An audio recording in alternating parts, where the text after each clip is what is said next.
Hello ইউটিউববাসী, কেমন আছেন আপনারা? আজকে আসলে আমরা এসেছি আমাদের কিচেনে আমরা কি করলাম তাই দেখাবো বলে।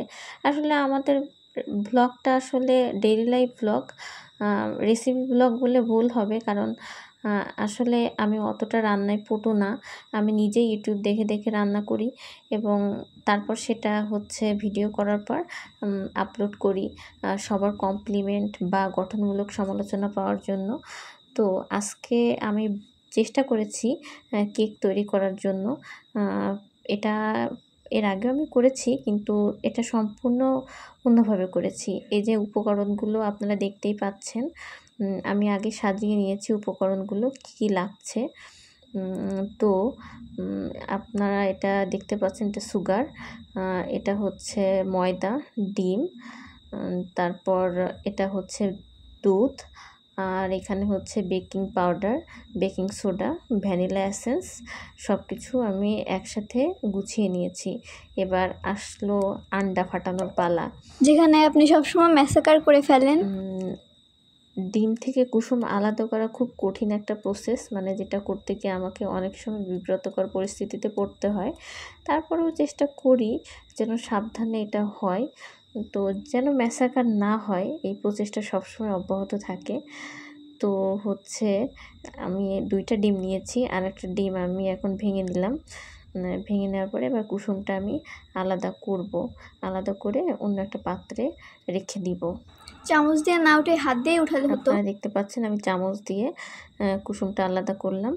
এবার আমার কাছে একটা ডাল ঘুটানি ছিল, এটা দিয়েই আমি আসলে কেকের ফোমটা, মানে ডিম দিয়ে যে ফোমটা তৈরি করে আমি এটা করে নিব। খুব একটা ভালো হয় না যদিও, তারপরেও চেষ্টা করছি কতটা ভালো করা যায়, কারণ আমার কাছে কোনো ইলেকট্রিক বিটার নেই। ইলেকট্রিক বিটার থাকলে ফোম অনেক ভালো হয়। তারপরে দেখতে পাচ্ছেন খুব একটা খারাপ ফোম হয় নাই। চেষ্টা করছি অনেকটা সময় ধরে, আমাকে এর পেছনে কষ্ট করতে হয়েছে। আমাকে আমার বোন পাশ থেকে হেল্প করছিল অনেকটা করার জন্য। তাই বেশ কিছুক্ষণ করার পরে হালকা ফোম হয়েছে, যেটা আর কি ক্রিমি ফর্মটা আমি আসলে আনতে পারি নাই।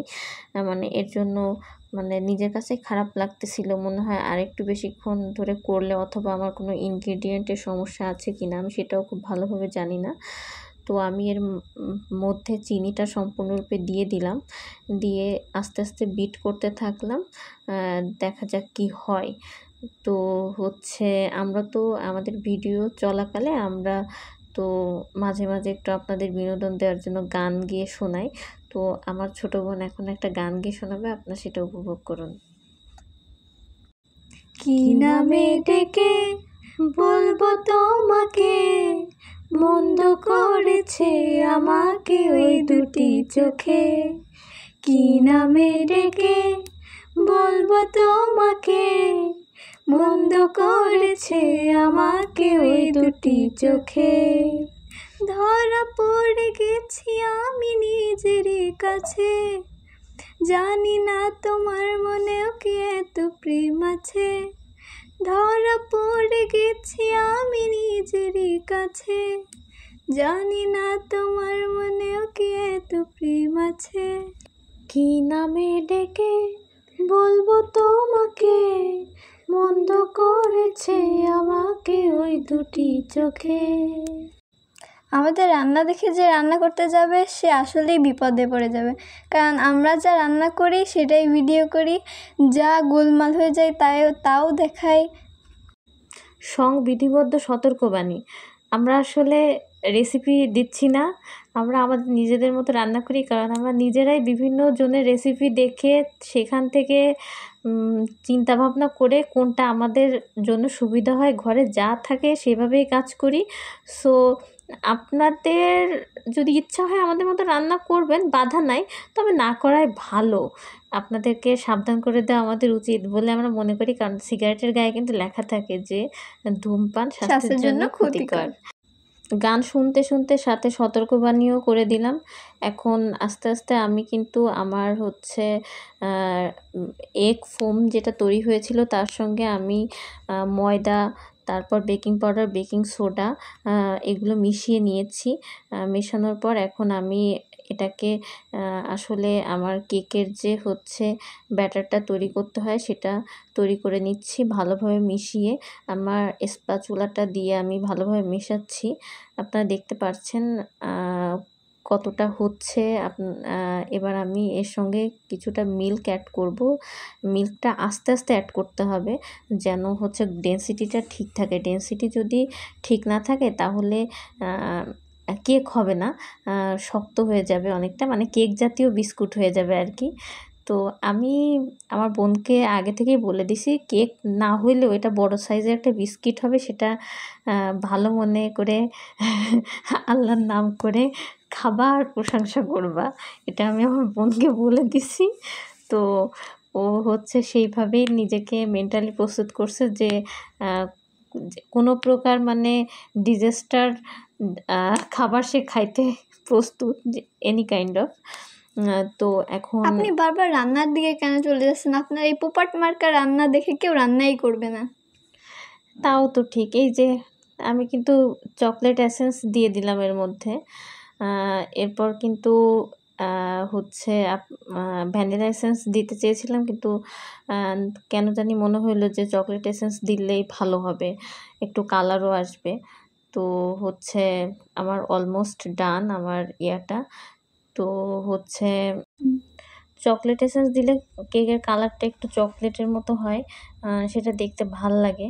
এজন্য আমি চকলেট এসেন্সটা বেশি প্রিফার করি। তারপর আজকে জানি না মানে হচ্ছে কেকের স্বাদটা কেমন হয়। চিনির পরিমাণটা একটু কম দিয়েছি, কারণ বেশিরভাগ বাড়িতে হচ্ছে সবারই হচ্ছে ইনসুলিন প্রবলেম আছে। সেই জন্য হচ্ছে যতটা আর কি করা যায়। এখন আমার বেকিংয়ের জন্য আমার রাইস কুকারটা আমি রেডি করে রেখেছি।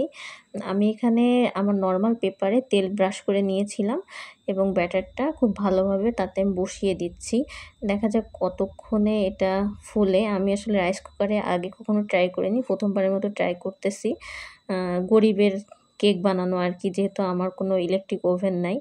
তো মোটামুটি ভালোই ফুলছে। কি মনে হয় তাসফিয়া, ভালো ফুলছে না? হ্যাঁ, আমার কাছে তো সবই ভালো।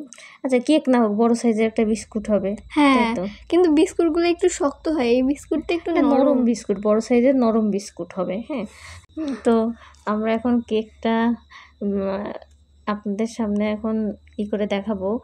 পেপারটা উঠাচ্ছি। পেপারটা উঠানোর পর দেখা যাবে আসলে কেমন হয়েছে। এই যে আপনারা দেখতে পাচ্ছেন চকলেট এসেন্স দেওয়ার কারণে কালারটা এরকম হয়েছে। তো এখন আমি একটু কেটে দেখাবো যে কতটা সফট হয়েছে। প্রথমবারের মতো রাইস কুকারে তৈরি করা কেক এতটা সফট হবে আমি কখনোই ভাবতে পারিনি। আসলেই ইয়ার্কির ছলে হইলেও রান্নাটা আসলে খারাপ হয় নাই। এটা বড় জাতীয় বিস্কুট হবে আশা করেছিলাম, না আসলে তা হয় নাই। ওই চায়ের দোকানে যে কেকগুলো কিনতে পাওয়া যায় আমার মনে হয় খেতে ওরকমই লাগবে। আমার বোন খেয়ে অবশ্যই বলবে যে এটা কেমন হয়েছে। তো হচ্ছে আপনারা আমাদের মতো ইচ্ছা হইলে ট্রাই করবেন, ইচ্ছা না হইলে করবেন না। হ্যাঁ, কোনো নাই, বাধ্যবাধকতা নেই। দেখুন কতটা সফট হয়েছে। এতক্ষণ আমাদের বোরিং বকবকানি আর পোপাট মার্কা রেসিপি দেখে আপনারা ভালোই বোর হয়েছেন, এর জন্য ধন্যবাদ।